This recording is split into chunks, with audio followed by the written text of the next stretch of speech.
Credit card हमें endless benefit दे सकता है उसकी यूज करने पे, बट इसके साथ साथ क्रेडिट कार्ड के फ्रॉड्स भी काफी बढ़ चुके हैं और ये ऑफलाइन या ऑनलाइन किसी भी तरीके से हो सकते हैं। स्कैमर्स आपके कार्ड की डिटेल्स यूज करके आपके कार्ड से शॉपिंग कर सकते हैं या फिर पैसे विड्रॉ भी कर सकते हैं और उनके पास कई अलग अलग तरीके होते हैं आपके कार्ड की डिटेल्स आपसे लेने। जैसे कि कार्ड स्किमिंग में एक छोटे से डिवाइस को वो कार्ड रीडर मशीन में डाल देते हैं जहां से वो आपके कार्ड की सारी डिटेल्स को कलेक्ट कर लेते हैं। इसी तरह फिशिंग के स्कैम में वो आपको कोई फेक वेबसाइट या लिंक या कोई SMS और टेक्स्ट के जरिए भेजते हैं जिसपे आप क्लिक करते हैं, अपने कार्ड्स की डिटेल डालते हैं और वो सारी डिटेल्स जो हैकर्स के पास चली जाती हैं। या फिर सोशल इंजीनियरिंग जैसे और बहुत सारी चीजें हो सकती हैं जिससे कि स्कैमर्स आपके कार्ड की डिटेल्स लेकर काउंटरफिट कार्ड्स बनाकर भी आपके कार्ड से आपको स्कैम कर सकते हैं। ऐसे कार्ड रिलेटेड स्कैम से अपने आप को बचाने के लिए आपको कुछ बेसिक चीजें हैं जो ध्यान में रखनी चाहिए, जिसके बाद आप अपना कार्ड को बिल्कुल सेफ रख सकते हैं और अपनी कोई भी ट्रांजैक्शंस बहुत ही फ्रीली कर सकते हैं। अगर आप बहुत लंबे समय तक अपने कार्ड को यूज नहीं करने वाले हैं तो उसके लिए आप अपने कार्ड की इंटरनेशनल और डोमेस्टिक कोई भी ट्रांजैक्शंस के अलग अलग फीचर्स को पॉज कर सकते हैं इंटरनेट बैंकिंग के थ्रू जाकर।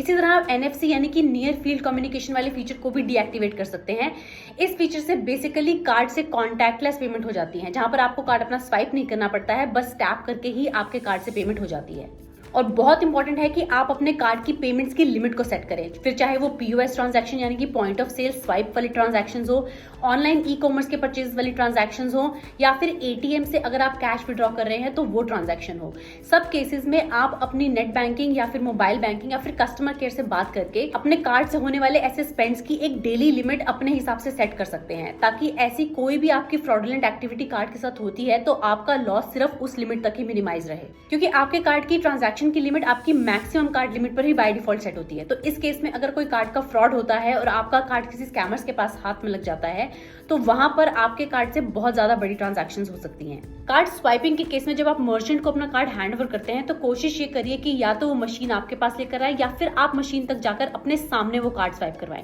कभी भी मर्चेंट को अपने नजरों से दूर अपना कार्ड ले जाकर स्वाइप करने के लिए ना दें। जब भी आप पिन एंटर करते हैं पॉइंट ऑफ सेल वाली मशीन या फिर NFC रीडर में तो उससे पहले अपने ट्रांजैक्शन का अमाउंट जरूर चेक कर लिए जिसके लिए आप वो पिन डाल रहे हैं, ये अमाउंट वो ट्रांजैक्शन के लिए है भी या नहीं। ATM मशीन या फिर पॉइंट ऑफ सेल में कहीं भी आप क्रेडिट कार्ड का पिन एंटर करते हैं तो कोशिश ये करिए कि आप दूसरे हाथ से उस कीपैड को छुपाकर ही अपनी पिन एंटर करें, ताकि आसपास वाले खड़े हुए लोगों को आपके पिन का पता ना लग सके। और एक और इंपॉर्टेंट चीज, आप अपने क्रेडिट कार्ड से होने वाली ट्रांजैक्शन के रियल टाइम SMS और ईमेल अलर्ट्स को अपने बैंक से जरूर एक्टिवेट करवाइए, क्योंकि ऐसा करने पर आपको रियल टाइम में ये पता लग जाता है कि जब भी आपके कार्ड से कोई भी ट्रांजैक्शन हो रही है किसी भी तरह की तो उसका एक अलर्ट आपके पास इन दोनों जगह पर जरूर आता है और आपको ये अंदाजा रहता है कि आपकी ट्रांजैक्शन जो करी है वो आपने करी है या तो किसी और ने नहीं करी है। और हो सके तो मोबाइल वॉलेट्स का इस्तेमाल करिए कोई भी पेमेंट्स इस तरह की करने के लिए, क्योंकि ये कंपैरेटिवली थोड़े सेफर होते हैं, बिकॉज यहाँ पर एक छोटे से अमाउंट को ही बड़े क्विक एक्सेस के लिए थोड़ी देर के लिए खोला जाता है। तो अगर किसी भी तरह का स्कैम या फ्रॉड आपके साथ होने वाला है आपके कार्ड से जुड़ा हुआ तो वहां पर आपका लॉस काफी हद तक मिनिमाइज हो जाएगा।